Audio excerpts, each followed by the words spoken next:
वाली की ब्लॉग में आप लोग का स्वागत। और आज इनकी स्टार्ट हो रही है दिन के 2 बजे से और आज हम जा रहे हैं भागवत में और आप मेरे ब्लॉग में ऐसे ही बने रहे।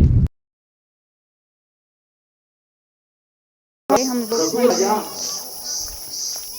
बालक को लेकर अपने महल में आ गए और उस कन्या को मछुआरों को निषाद को दे दिया। पुराण में कथा आती है कि वसु राजा ने इस बालक का नाम मत्स्य रखा।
अच्छा सा बड़ा सा जिसमें जितने आपके चाहने वाले हैं सबको निमंत्रण दीजिए, रिसेप्शन कर लीजिए, खूब लगाइए स्टॉल।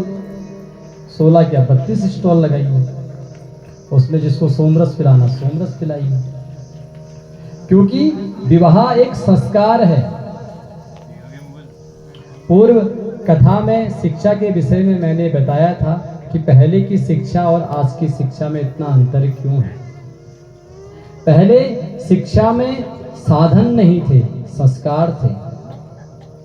इसलिए जब बच्चे स्कूल से पढ़ के घर आते थे तो कोई भी बड़ा बुजुर्ग मिलता था, प्रणाम करते थे, और कोई गलत कार्य करते तो उससे पहले देख लेते कि कोई बड़ा तो नहीं आ रहा है, क्योंकि वो शिक्षा में संस्कार थे। गुरु के प्रति, माता पिता के प्रति आदर का भाव था। पहले शिक्षा हमें संस्कारवान बनाती थी और वर्तमान की जो शिक्षा है यह व्यवसाय करना सिखाती है। जब एक हम ही डाल पाएंगे तो विवाह का चलना भगवती जाने। बोलिए जय माता दी। तो जब भी आप लोग अपने बच्चों का विवाह करें, कोशिश करें कि जो विवाह की विधियां हैं, जो विधि हैं, वो पूर्ण हो। विवाह में 4 स्तंभ होते हैं। प्रथम कन्यादान, दूसरा लग्नदान, तीसरा पवित्र फेरे और चौथा सिंदूरदान। और ये तो 1977 में एक बॉलीवुड की मूवी आई जिसका गाना आया 7 फेरों के 7 वचन। लेकिन 7 फेरे नहीं होते हैं सज्जनों, फेरे 4 ही हैं। लेकिन लोकोचार है, हम भी शादी कराते हैं, क्या करें, 4 कराएंगे तो पीछे बहुत बैठे हैं, पंडजून 4 करा दी। मंत्र केवल 4 फेरों के हैं, जिसमें पहला फेरा धर्म का होता है, दूसरा फेरा अर्थ का होता है, और तीसरा फेरा काम का होता है, और चौथा फेरा मोक्ष का होता है। अर्थात जब पवित्र अग्नि की समक्ष वर वधु पहला फेरा लेते हैं तो यह निर्णय, यह प्रतिज्ञा करते हैं कि हम आज से धर्म का आचरण करेंगे। जो धर्म मर्यादित व्यवहार है उसको जिएंगे। अब धर्म मर्यादित व्यवहार क्या है? अपने से बड़ों का सम्मान करना। अब जो कन्या या जो बालक इस प्रतिज्ञा के साथ फेरा लेगा तो वो सास का अपमान करेगी क्या? नहीं करेगी। हम तो देखते हैं कि भैया फेरे तो आजकल वीडियो के लिए हैं। और एक बात और सज्जन, प्रैक्टिकल कीजिएगा, जो दंपत्ति फेरे के टाइम पर हंसता है या बोलता है उनकी संतान गूंगी होती है। ये आज भी प्रैक्टिकल है। मैंने इस भागवत यात्रा के दौरान 1-2 लोगों को देखा है जिनको फेरों के टाइम में समझाने के बावजूद हंसी मजाक नहीं रुका। फिर बाद में जब संतान हो जाती है और गूंगी है तो फिर विप्र देवता का आसाना होता है, ये बोल नहीं रहा है, क्या ग्रह नक्षत्र अनुकूल नहीं है। पहला फेरा धर्म का, दूसरा फेरा अर्थ का। अर्थ मतलब पैसा। अब हम धर्म को ही आधार बना के अर्थ का उपयोग करेंगे और उतना ही अर्थ रखेंगे जिससे हमारी आवश्यकता पूरी हो, और हमारे द्वार पर अगर कोई आ गया मदद की याचना के लिए तो हम उसकी मदद कर सकें। पहला धर्म का, दूसरा अर्थ का और तीसरा फेरा है काम का। भैया विवाह हुआ है, पितृ ऋण से उऋण होना है, इसलिए संसार को आगे बढ़ाना है, अपनी वंश की वृद्धि करनी है, इसलिए यह तीसरा फेरा।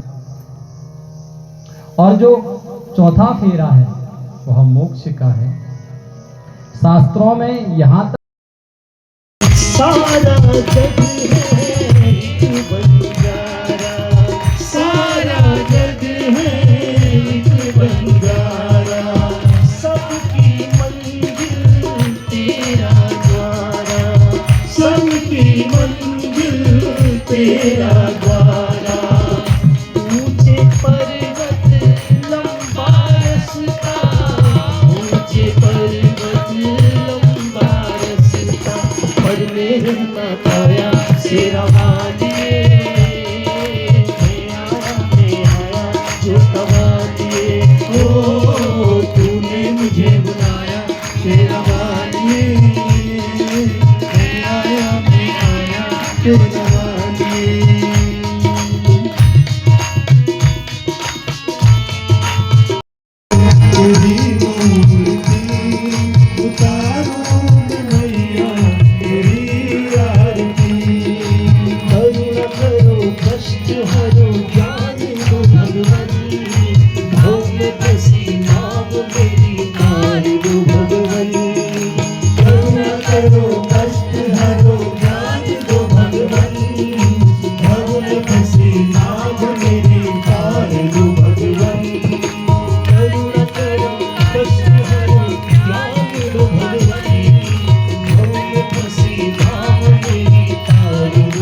सूरज को ताप छे, सूरज को ताप छे, सूरज को ताप छे।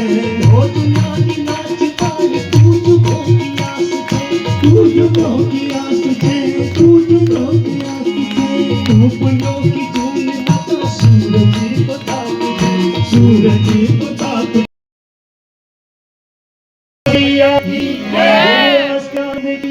पार्वती बने हरे हरे।